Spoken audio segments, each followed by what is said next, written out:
भन्नु त?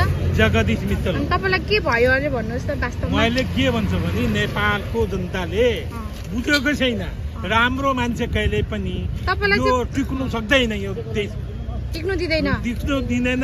राम्रो मान्छे राम्रो काम गरे पनि उसलाई कसरी गिराउने, कसरी उसलाई किन या त राजनीतिक युतिरहेको छ, पैसा कमाउने पद पाउने।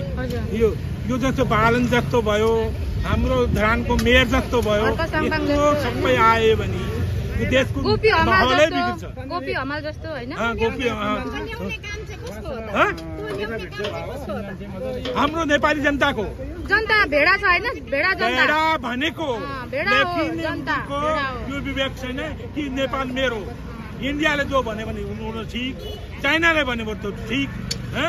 यहाँ दलाल बसेको छ। निराकर भाइको के पो भन्नुभयो, उहाँले पानी सहयोग गर्नुभयो, उहाँलाई धन्यवाद। हजुर भन्नुहोस् न। अरू के छ भने यहाँ काम गर्ने मतलब होइन, यहाँ खालि पैसा कसरी आउँछ भने त्यो नेता बन्ने हो। अनि मान्छेलाई कुर्सी र नाम चाहिन्छ हैन? नाम चाहिन्छ, कुर्सी र नाम भन्ने जति भन्नुहोस् न। यिनीहरू के छ भने राम्रो मान्छेलाई अगाडि आउनु दिनु न। उनलाई हामीले जनता राष्ट्र चिन्ने हो, हामीले नेता चिन्ने होइन। हामी राष्ट्र नेता चिन्नु पर्ने हो, यहाँ कहाँको नेता। धेरै धन्यवाद। तपाईँको सल्लाह सुझाव यो सबैले सुनिदिनु होला, मानिदिनु होला। उहाँ जस्तो तपाईँ अहिले कति वर्ष पुग्नुभयो? म 2004 को बिर्ता बजारमा जन्मेको। बिर्ता बजारमा जन्मिनु भएको, मतलब 2004 मा जन्मिनु भएको।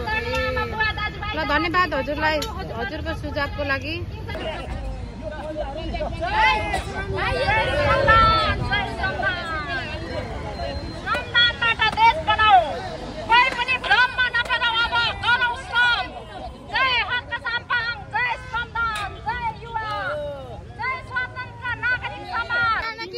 टिम वर्क भनेको कस्तो हुन्छ ल? यहाँ हेर्नुहोस्, टिम वर्क भनेको एकजनाले गर्नु भन्दा सबै मिलेर गर्दा के हुँदो रहेछ ल? हेर्नुहोस्, टिम वर्क हेर्नुहोस्।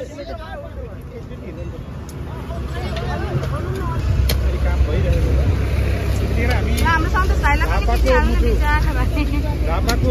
अलिकति पत्रकारहरू चाहिँ पछाडि पर्नुपर्छ, नाम मात्रै आउँछ कि बिचरा अनुहार यसरी हेर्नु है। ल हाम्रो सन्तोष राई, सन्तोष लिम्बू, सरी राई भनेपछि फेरि लिम्बू हुनुहुन्छ, उहाँ चाहिँ हल्दीबारीबाट हुनुहुन्छ, उहाँ पत्रकार हुनुहुन्छ धेरै पहिला। टिमवर्कमा काम गर्दाखेरि यसरी हेर्नुहोस् है। अब चाहिँ ल टिमवर्कले गरौँ त अब। ल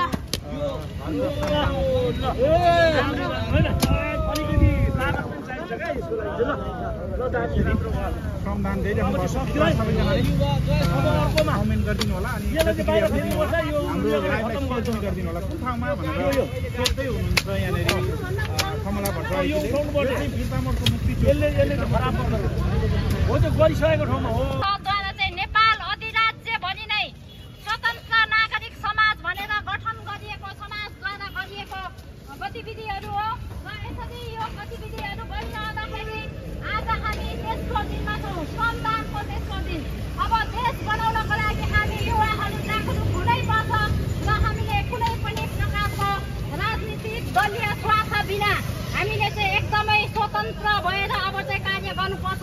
श्रम नगरिकन कुनै पनि कुरा सम्भव छैन भन्ने कुरालाई चाहिँ महसुस गराउनको लागि हर्कशान्तको दिनमा छौँ र श्रमदानको देशको दिनमा हामी जोडिरहँदाखेरि हामीसँग यति धेरै जनसङ्ख्या भएको छ भने आगामी दिनहरूमा अझ बढी प्रत्येक हाम्रो यो कार्यक्रमलाई सफल बनाउनको लागि विशेष हामीसँग जोडिनुभएका स्वतन्त्र युवा समाज झापा र त्यसै गरेर भूपू सैनिकका हाम्रा सैनिकबाट चाहिँ आबद्ध भएर आउनुभएको भूपू सैनिक समाज, उहाँहरूलाई पनि धेरै धेरै कृतज्ञताका साथ आभार प्रकट गर्न चाहन्छौँ।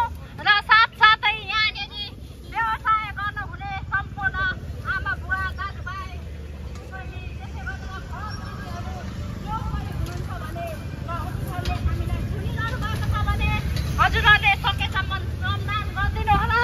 र यदि श्रमदान गर्न सक्नुहुन्न भने कृपया हजुरहरूले हामीलाई डोनेसन पनि गर्न सक्नुहुनेछ। डोनेसन तपाईँको 600 हुनेछ भने हामीलाई टिकल भन्नाले हामी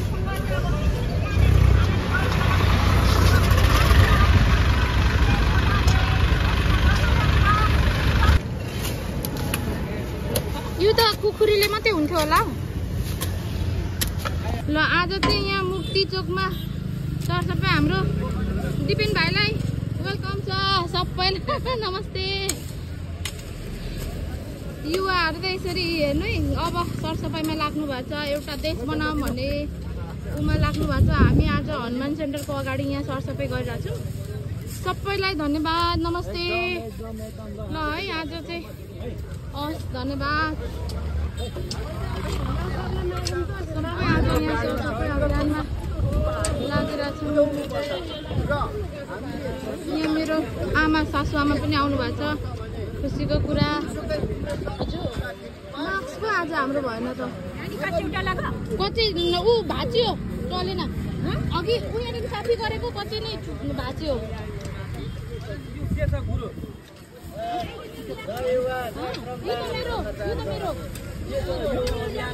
खोइ कसले सोध्नु है। ए यहाँ नानाले होला कि कुनै होला। नाना यो आमाको कति हो? ए अरे छोड्नु न एकछिन तपाईँ। किन ए ल अब युवाहरू सबै हाम्रो वीरतामुडमा अब सबै स्वतन्त्र नागरिक समाज चाहिँ यसरी लाग्नु। आज सरहरूले पनि सहयोग गर्दै हुनुहुन्छ, उहाँहरूलाई पनि धन्यवाद।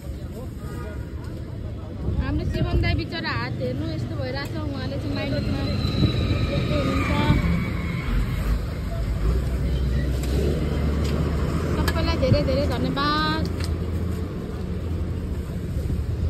म आफै चाहिँ अब गाह्रो छ, यस्तो छ है मेरो यहाँ अवस्था।